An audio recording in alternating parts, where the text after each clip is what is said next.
Hi everyone, welcome back. So today I am making roast, or in Italian my mom makes it, it's called Girello, and it's with the eye round piece of beef.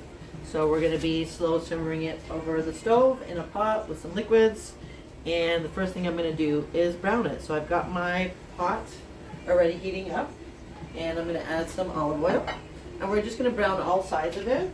And before I do that, I'm going to put some salt and pepper on the sides while the oil heats up. So again, this is just my eye of round.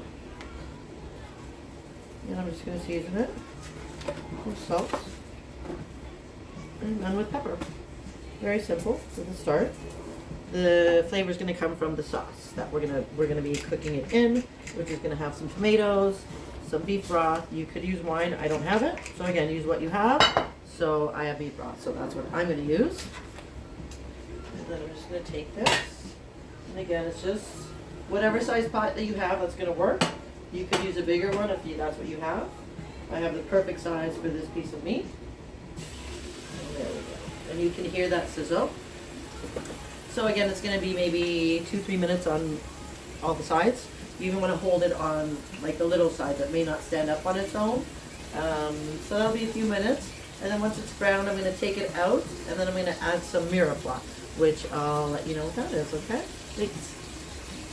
So we're back, and I've already browned one side, so that you can see. Got a nice brown sear on it.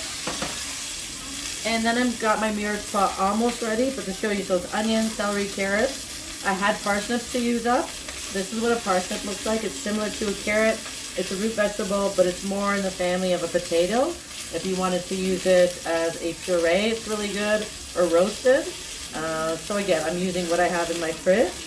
And then I've got garlic, which I've just crushed. And I'm going to chop up a little bit, not too much, just a little bit.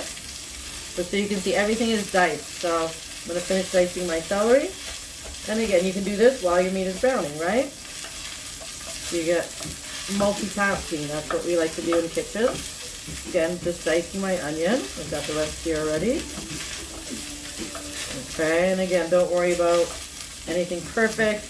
In the end, it's kind of just to flavor it, and if you want to make it into gravy, you can puree the sauce at the end, and then it'll be a beautiful gravy for the roast. But when the meat is browned, we're going to take it out and then add the veg, and we're going to saute those for a few minutes, just to get some translucent color on them, just to get them cooked out a little bit, get some of the flavors out. And again, this is my garlic, just chopping that up. Beautiful. Okay, I'm going to check on the meat. And again, so you can see that nice brown color. And I just want to get the sides. So for the sides, I said, you're going to just hold it. Okay. The smoke in the plate's out. Let's get the fan going. So I'm just doing one side, then I'm going to do the other. And again, searing it, it just kind of helps seal in the flavors once it's roasted, because it's going to be so tender, but when you slice it, that nice seared outside is going to kind of try and keep it together. Okay, so then I'm going to take this out, and I'm not going to lie, I kind of put a little bit of burn there, so as I said, I'm using beef broth instead of wine because I don't have it. So I'm just going to try and, woo! Yes! Okay, see, it's going to take off some of that meat flavor. Alright? So from there, I'm going to add my veggies. And I'm going to start with my onions. I'm not using, no. My celery. Alright guys, we're going to take a quick break. Mercy, can you turn the camera off? We're just going to take a quick break, guys. It's a little smoke detector. Not an issue. Okay, so sorry about that, but we keep it real here. I do set off the smoke detector quite often, but I live in a small condo, so I blame it on that. But I added all my veg, and it's got a little bit of broth in it, but I'm going to add more. But first I want to add some tomato paste and a little bit of tomato puree or passata.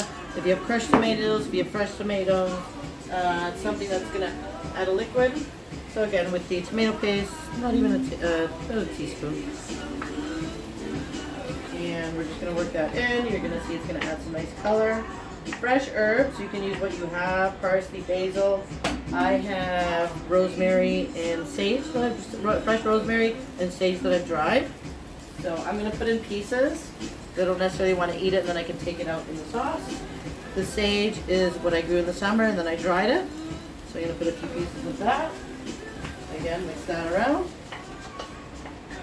And then I'm going to add beef stock, chicken stock if you have whatever. I just use a bouillon cube, so not like I had to make stock for it. I want to make it get that bubbling, which it is. You know what? I'm going to add the rest, all of that. So again, this is our meat is going to cook in this, and it's going to simmer for a couple of hours. So you don't want to make sure that you have enough liquid to last for that. Again, passata, crushed tomatoes, and I'm not going to use the whole jar, maybe about half. Yeah, that looks perfect. Let me show you again. I'm going to try not to spill this time. Okay, and I've already added some salt and pepper. But the last thing I'm going to add is a chili, because I like it a little spicy. I grew these in the summer and I've dried them. And again, I'm just going to crush it into the sauce. I'm not going to put the seeds because I have a couple people eating this that aren't too crazy or can't handle too much spice, so just a little bit. And then we're going to put our meat back in. And I'm going to cover it slightly, and I'm going to low simmer it. So that is the start, and in about 2 hours or so, you want to cook it longer, the more tender it's going to be, but I will come back and show you the rest of it, but I promise it's going to be delicious. So this is our finished product, the eye of round. I've just been slicing it, and this is the sauce that we cooked it in. I've just pureed it up a bit, so after it's sliced and I plate it, I'm going to add the sauce on top. But like I said in Italian, Girello, and you can see it's already falling apart as I cut it. And that's why I was using tongs, because it's a little hot. So let me just plate one for you so you can see. Alright, it's going to take 3 pieces.